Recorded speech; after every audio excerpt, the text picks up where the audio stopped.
ఓకేనా? ప్రైజ్లా అండి. అందరు బాగున్నారా? మన దేశ ప్రజలు, మన భారతదేశం అందరూ బాగున్నారా? మరొకసారి కమింగ్ బ్యాక్ మా యూట్యూబ్ ఛానల్. మరొకసారి దేవుడు మాట్లాడడానికి నాకు మరొకసారి అవకాశం ఇచ్చాడు. మరి మీ అందరి కోసం నేను ప్రార్థిస్తున్నాము. క్రైస్తవులే మరి దేవుడు అప్పచెప్పినటువంటి డ్యూటీ కనుక మేము చేయాలి. దేవుడు అప్పచెప్పినటువంటి పని మేము చేయాలి. అందుకే మేము ముందుకు వస్తున్నాం. మరి క్రైస్తవులు మరి అనేకమంది వారి కోసం ప్రార్థిస్తున్నారు, అనేకమంది కుటుంబాల కొరకు ప్రార్థిస్తున్నారు. ఎందుకంటే క్రైస్తవుల మీద అంత ఘోరాతి ఘోరంగా మరి క్రైస్తవులు అంటే గిట్టముడి చేస్తున్నారు.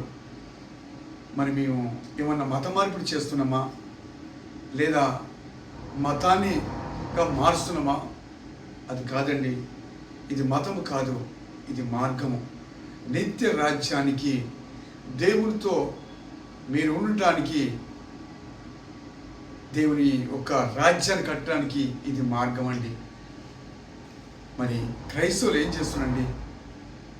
మరి ఇదే బైబిల్ అనేకమైనటువంటి వాడిని జీవితాన్ని మార్చింది.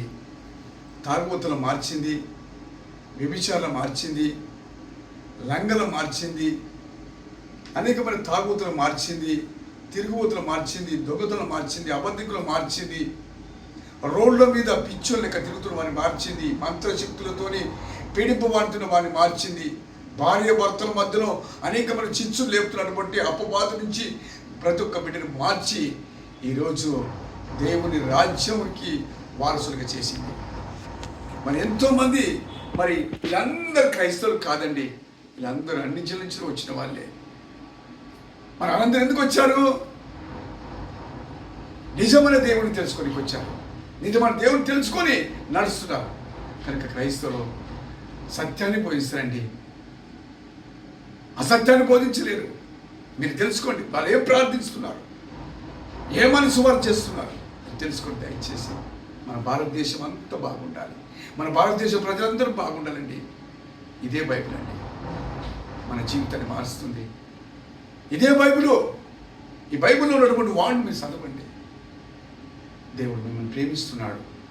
దేవుడు లోకమును ఎంతో ప్రేమిస్తున్నాడు. నిన్ను ప్రేమిస్తున్నాడు, నిన్ను ప్రేమిస్తున్నాడు. దేవుని కోసం మీరు అందరూ కట్టబడాలి. అనేకమైన సంఘాలు ప్రార్థిస్తున్నాయి.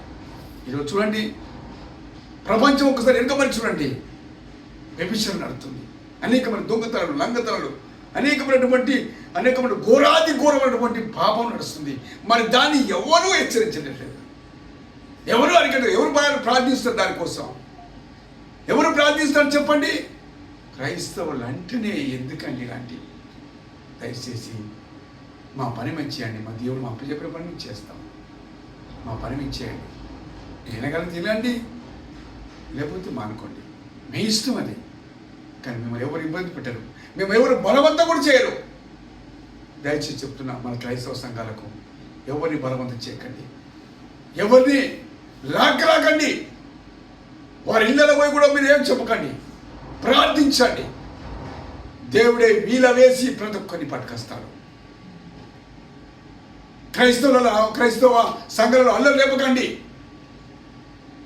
దేవుడు కూడా చూడు అమెరికాలో ఎలా అయిందో.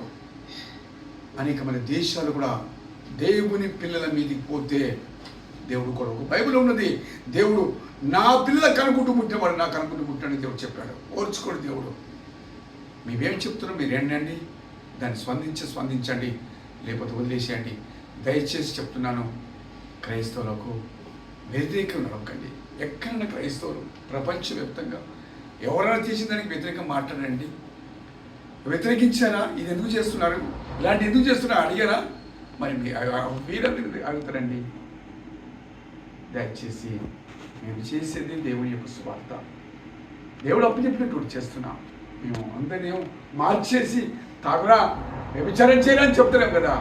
ఈరోజు చూడండి, కళ్ళు కంపులు కూడా చూడండి, వైన్స్ కూడా చూడండి, బస్తపులు కూడా చూడండి, రాత్రి 12 గంటలకు బస్తపు స్టేషన్లో చూడండి. గలీలలో చూడండి ఎలాంటి జరుగుతున్నాయో, చీకటి వ్యవహారం పాపము జరుగుతున్నది. దాన్ని ఎవరు మార్చాలండి? మన కుటుంబం బాగుంటే మంచుకుంటుందా? మన కుటుంబం బాగుంటే మంచుకుంటుందా? వేటలో బాగుండకూడదా? వేటలో జీవితం మార్చకూడదా? వాళ్ళ జీవితం పిల్ల పాపలతో సుఖంగా ఉండకూడదా? అన్నదమ్ములతో సుఖంగా ఉండకూడదా? తల్లిదండ్రులతో సుఖంగా ఉండకూడదా? క్రైస్తవులు అనేకమైనటువంటి మన ప్రపంచంలో కనుగొన్నారండి. మీకు తెలుసు ఆల్రెడీ. ఈ సెల్ఫోన్ ఎవరు కనుక్కున్నారు? సెల్ఫోన్ ఎవరు కనుక్కున్నారు? ఎవరు కనుక్కున్నారు? కరెంట్ ఎవరు కనుక్కున్నారు? స్కూల్ పెట్టారు, హాస్పిటల్ పెట్టారు. దయచేసి మా దేవుని యొక్క స్వార్థకు అడ్డుకరాకండి ప్లీజ్. ఉంటాను. మరొకసారి మళ్ళీ నెక్స్ట్ ఎపిసోడ్లో మీకు ఏమైనా బాధ కల్పిస్తుంది సారీ అండి. దేవుడు మీ కుటుంబాలను మిమ్మల్ని దీవించును గాక. ఆమేన్. Thank you. ఉంటా. God bless you.